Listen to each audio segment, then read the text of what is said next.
I was wrong about fountain pens.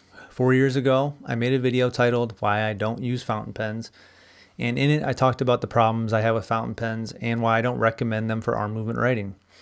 In this video, I get into what I said about fountain pens then, why I was wrong, and how I'm using fountain pens now to enhance my study of movement writing.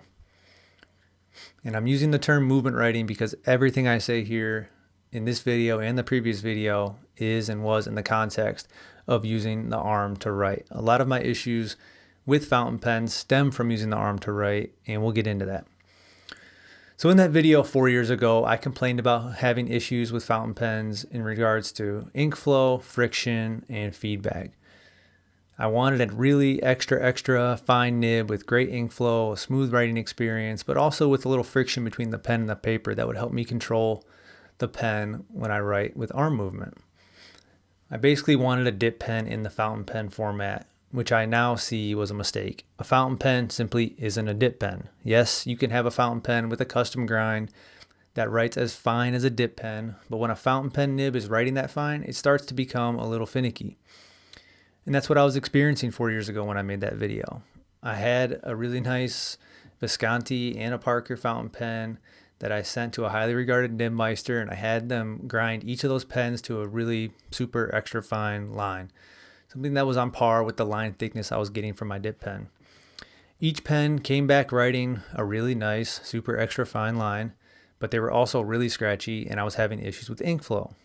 Recently, I kind of took a second look at these pens, and I was able to resolve both of these issues, sort of. So one thing I didn't realize is that when you have a really extra fine nib, like really extra fine, it's just going to do better with a wetter ink. It's not going to dry out as much. It's not going to have ink flow issues if you have a nice wet ink. So I tried Pilot Namiki ink in both of those nibs, and I haven't had any ink flow issues with them. And people say that the Pilot Namiki ink is on the wetter side. But both of the pens were still really scratchy. Even though I solved the ink flow issue, I decided to take the Visconti to a little micro mesh, and I was able to remove all the scratchiness, and it's a really smooth writer for me. The only problem with that is that it did thicken up the line, so it's not a super extra fine writer anymore, but it does write finer than your standard extra fine Japanese nib. So, and that's okay. These are fountain pens. They're not dip pens. And I think I created a lot of problems for myself trying to make these fountain pens perform just like a dip pen. And that's really where I'm at with fountain pens today. I just let them be fountain pens, and now I can actually enjoy them and utilize them to my advantage.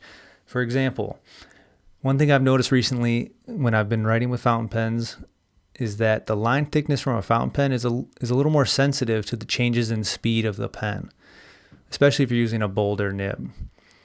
What I mean by that is if you move the pen slowly across the page, it's going to dump more ink onto the page. You're going to get a thicker line. If you do a quick, fast stroke, you're going to get a thinner line. So I have a medium Pilot Metropolitan that I like to write with because the line thickness changes very visibly as the pen changes speed.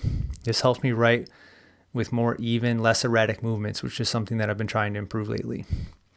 Another thing with fountain pens that I was always fighting was their lack of friction on the page. For some reason, dip pens provide this beautiful, smooth friction that helps you control the pen with arm movement, while fountain pens, in my experience, are more slippery and harder to control on the page. Instead of fighting that and trying to find the perfect combination of nib, ink, and paper that will give me dip pen levels of control, now I simply use the fountain pen to challenge myself, and I'm sure whatever I learned from the fountain pen will translate to all my writing, regardless of the instrument. So I guess I was really wrong about fountain pens in two different ways. One, I was asking the question, how can I make a fountain pen write just like a dip pen? And the answer that I came up with is that it can't, which is technically true, but it doesn't mean you can't get really close. I now think it is possible for a fountain pen to write very, very similar to a dip pen, but you have to put the work in and find the right pen, probably with the right custom grind, and then match it to the right ink and the right paper. Regardless as to what the truth is to that question, I can now see that I was also just asking the wrong question. Instead of asking the fountain pen to be something it isn't, I should have been challenging myself to learn more about the tool and the movements that work with it. Check the description for links to the different fountain pens I use in this video. Thanks for watching, and I'll see you next time.